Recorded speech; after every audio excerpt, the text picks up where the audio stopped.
नमस्कार, आपके अपने YouTube channel GR classes bye Balraj sir में एक बार फिर से आपका स्वागत है। आशा और उम्मीद है आपकी तैयारी बहुत अच्छे से चल रही होगी। और आज का जो हमारा हरियाणा जीके का टॉपिक रहने वाला है वो है हरियाणा के प्रमुख तकनीकी संस्थान जो टेक्निकल है और दूरसंचार। दूसरा क्या है? दूरसंचार के, या इसे आप जनसंचार भी लिख सकते हो। जनसंचार के साधन, सबसे पहले जनसंचार के साधन ही करेंगे।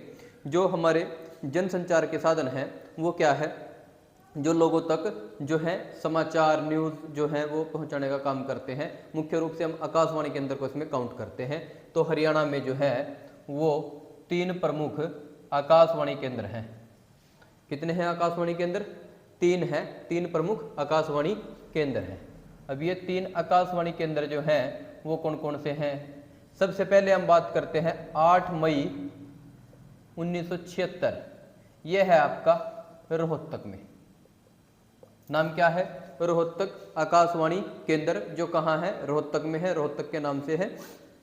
और आकाशवाणी केंद्र इसकी स्थापना हुई 8 मई 1976 को। इसकी जो स्थापना है वो कब हुई? 8 मई 1976 को। उसके बाद दूसरा जो है वो हमारा 1991 में है। दूसरा जो है वो हमारा 1991 में है हिसार के अंदर। दूसरा कहाँ है? हिसार के अंदर। ठीक है जी। ये जो है ये है कुरुक्षेत्र के अंदर 24 जून। ठीक है जी। तो ये जो 24 जून को है 1991 में, ये कहाँ है जी? हमारा कुरुक्षेत्र के अंदर। तीसरा है 26 जनवरी 1999। ये कहाँ है? हिसार के अंदर है। तो 3 वेरी इंपॉर्टेंट है और तीनों आप प्रीवियस ईयर पेपर उठा के देख लेना, तीनों आपको मिल जाएंगे। 8 मई 1976 को स्थापना हुई रोहतक की। इसी में हम 1976 में हम रोहतक में पढ़ते हैं MDU, जिसे हम कहते हैं महर्षि दयानंद यूनिवर्सिटी। जब विश्वविद्यालय करेंगे तो उसको वहां पढ़ लेंगे। तो 8 मई 1976 को कौन से आकाशवाणी केंद्र की स्थापना हुई? रोहतक की। 24 जून 1991 कुरुक्षेत्र, 26 जनवरी 1999 हिसार। 3 वेरी इंपॉर्टेंट हमारे जो है आकाशवाणी केंद्र है। हरियाणा में एकमात्र दूरदर्शन केंद्र, हरियाणा में एकमात्र दूरदर्शन केंद्र कहाँ है भाई? हिसार में है। 2001 में इसकी स्थापना हुई। इसका उद्घाटन पूछा गया था। उद्घाटन इसका किसने किया था भाई? हरियाणा की पूर्व मंत्री जिनके बारे महिला शक्ति के बारे में पूछा जाता है, वो जैसे कह सकते हैं कि हरियाणा की महान विभूतियों में जो उसको शामिल किया जाता है। सेंटर में मिनिस्टर रही सुषमा स्वराज, अंबाला से संबंधित है। अंबाला बस स्टैंड का नाम भी इन्हीं के नाम पर रखा गया है। सेंटर में मिनिस्टर थी। ये विदेश मंत्री भी रही हैं हमारी, और 2001 में जनसंचार मंत्री भी थी। तो इन्होंने किसकी मतलब उद्घाटन किया था भाई? दूरदर्शन हिसार का इन्होंने जो है वो उद्घाटन किया था। उसके बाद हमारा आ जाता है कि जनसंचार व तकनीकी मीडिया संस्थान कहाँ पर है? ये भाई आपका कुरुक्षेत्र में आपको मिल जाएगा। ठीक है, ये KKR लिख लो चाहे इसको, कुरुक्षेत्र। ठीक है जी। ये जो है जनसंचार तकनीकी और मीडिया संस्थान। एक जो है हमारा वो रोहतक में है, फिल्म व टेलीविजन का। फिल्म व टेलीविजन का ये कहाँ है? रोहतक में है। ये भी याद रखना है। ये जो है ये फिल्म और टेलीविजन जो संस्थान है ये कहाँ पर है? रोहतक में है। और जो जनसंचार व तकनीकी मीडिया संस्थान है वो कहाँ है? वो कुरुक्षेत्र में है। अगर इसका पूछ लिया कि हरियाणा में जनसंचार प्रबंधक महाविद्यालय कहाँ है, तो गुरुग्राम में है। ठीक है जी। अगर आपसे पूछ लेता है प्रबंधक महाविद्यालय हरियाणा जनसंचार का, प्रबंधक महाविद्यालय मतलब कॉलेज, ठीक है, ये कहाँ है? गुरुग्राम में है। कहाँ है जी? गुरुग्राम में है। तो ये जो है कुछ एक जनसंचार के जो है साधन थे जो हरियाणा में है। और भारतीय स्तर पर जो है नेशनल स्तर पर क्या पूछ सकता है कि भारत में जो है प्रसार भारती का आपने नाम सुना होगा। प्रसार भारती की स्थापना कब हुई? 1900 कब हुई थी? 1999 में। ठीक है जी। ये याद रखना है।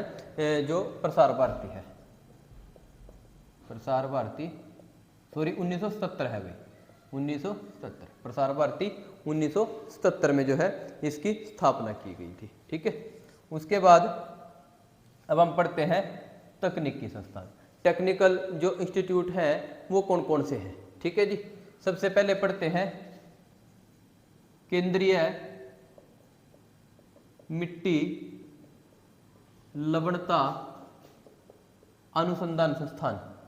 केंद्रीय मिट्टी लवणता, सेंट्रल सोयल इंस्टीट्यूट, हिंदी में भी लिखा हो सकता है आपको, हिंदी में भी ऐसे ही आ जाएगा, सेंट्रल सोयल इंस्टीट्यूट, ठीक है, सेंट्रल सोयल इंस्टीट्यूट, इसको हम CSR के नाम से भी जानते हैं। ये कहाँ पर है भाई, central soil research and institute, ये है करनाल में। कहाँ है जी, करनाल में। इसकी स्थापना हुई थी 1969 में।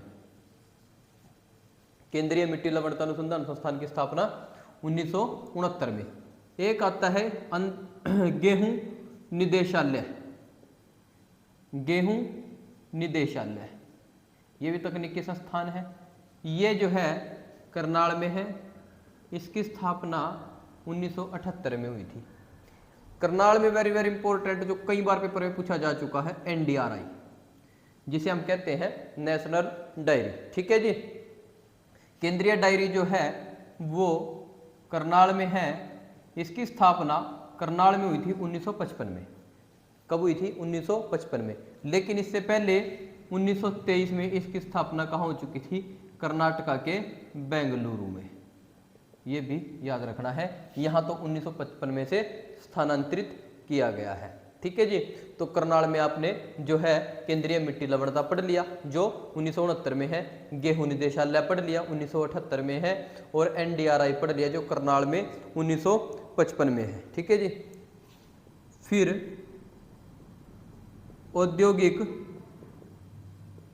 विकास सेंटर, विकास केंद्र लिख, ये जो है 1978, बावल आपने एक जगह सुनी होगी, रेवाड़ी में, 1978 बावल रेवाड़ी, ये जो है ये आपका रेवाड़ी में है। करनाल में एक और रहता है भाई, राष्ट्रीय पशु अनुवांशिकी सेंटर, राष्ट्रीय पशु अनुवांशिकी सेंटर, करनाल 1985। ये जो है ये भी करनाल में है, राष्ट्रीय पशु अनुवांशिकी करनाल 1985, और केंद्रीय मिट्टी लवणता करनाल 1969, गेहूं निदेशालय करनाल 1978, NDRI करनाल 1955 में, ठीक है। एक जो है वो है central institute of plastic, CPET बोलते हैं जिसे, सोनीपत में है, इसे बोलते हैं CPET, central institute of plastic engineering technology. ये कहाँ है भाई, मुरथल सोनीपत में। कहाँ है, मुरथल सोनीपत में। ये भी आपने याद रखना है। फिर जो है कैंसर का सबसे बड़ा संस्थान, कैंसर का सबसे बड़ा संस्थान कहाँ है जी, बाडसा झज्जर में। कहाँ है, बाडसा झज्जर में। फिर आपसे पूछेगा राष्ट्रीय मस्तिष्क व ब्रेन शोध संस्थान, ब्रेन शोध संस्थान मतलब दिमाग वाला, ठीक है जी। ये कहाँ है, नैनवाड़ में। नैनवाड़ कहाँ है, मानेसर में।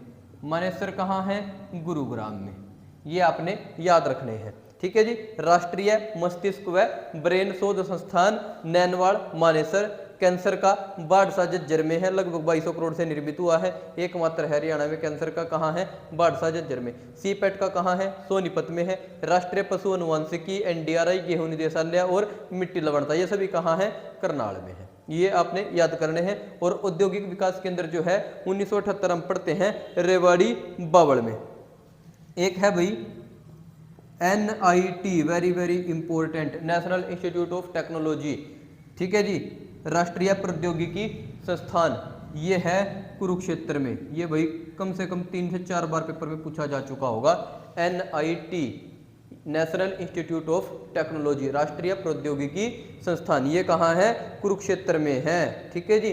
और अगर हम पढ़ते हैं कुरुक्षेत्र की स्थापना 23 जनवरी 1973, और 1973 में ही यहाँ क्या आ गया था, NIT, ये भी याद रखना है। 1973 में ही कुरुक्षेत्र में किसकी स्थापना हुई, NIT की।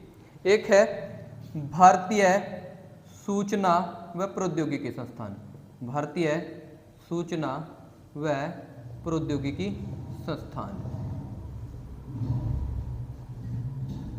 ये भी सोनीपत में है, जगह है किलोई, किलोई सोनीपत। तो भाई ये कुछ जो है संस्थान थे, ये आपने याद रखने हैं।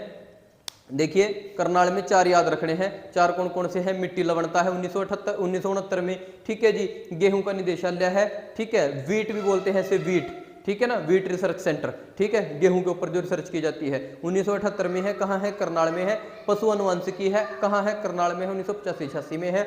और यहीं पर एनडीआरआई है, जिसे हम केंद्रीय डायरी कहते हैं, राष्ट्रीय डायरी कहते हैं, वो भी कहाँ है? करनाल में है। 1955 में आई थी। इससे पहले कहाँ थी?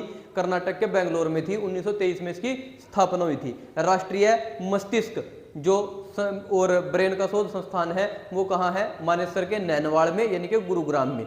और जो बाढ़ जज्जर में है वो क्या है? कैंसर का संस्थान है। जो हमारा राष्ट्रीय प्रौद्योगिकी संस्थान है एनआईटी है, कुरुक्षेत्र 1973 में है, ठीक है जी। उसके बाद भारतीय सूचना व प्रौद्योगिकी संस्थान किलोई में है, ठीक है। सीपेट सोनीपत में है। ये कुछ एक इंपॉर्टेंट से थे जो आपने याद रखने हैं। एक और इसमें याद रख सकते हैं, राष्ट्रीय समन्वित पेस्ट मैनेजमेंट, राष्ट्रीय समन्वित, अगर ना दिखे भाई सुन लेना, समन्वित पेस्ट मैनेजमेंट, ये बस फरीदाबाद में है, ये याद रखना है। राष्ट्रीय पेस्ट समन्वित मैनेजमेंट, ठीक है, राष्ट्रीय समन्वित पेस्ट मैनेजमेंट, ये कहाँ है? फरीदाबाद में है। तो ये आपके तकनीकी संस्थान, जनसंचार के साधन जो हमने आकाशवाणी के रूप में पढ़े, 3 आकाशवाणी केंद्र है, रोहतक, हिसार, कुरुक्षेत्र। रोहतक जो है, रोहतक में 8 मई 1976 में, कुरुक्षेत्र में 1991 में, हिसार में 1999 में। हिसार में एकमात्र दूरदर्शन केंद्र है जो 2001 में सुषमा स्वराज ने उद्घाटन जिसका किया था। तो ये कुछ एक आपके इम्पोर्टेंट जो टॉपिक थे मैंने आपको करा दिए, और आई होप आपको ये जो है एग्जाम में हेल्पफुल होंगे, और इनको एक बार आप बुक से पढ़ लेना। धन्यवाद, नमस्कार, जुड़े रहें जीआर क्लासेस के साथ। और जो पिछली हमारी वीडियोस हैं वो आपको डिस्क्रिप्शन में उनका लिंक मिल जाएगा, वहां से जाकर आप उनको भी देख सकते हैं। और अगर अभी तक आपने चैनल को सब्सक्राइब नहीं किया है तो कृपया चैनल को सब्सक्राइब करें, शेयर करें। धन्यवाद, नमस्कार।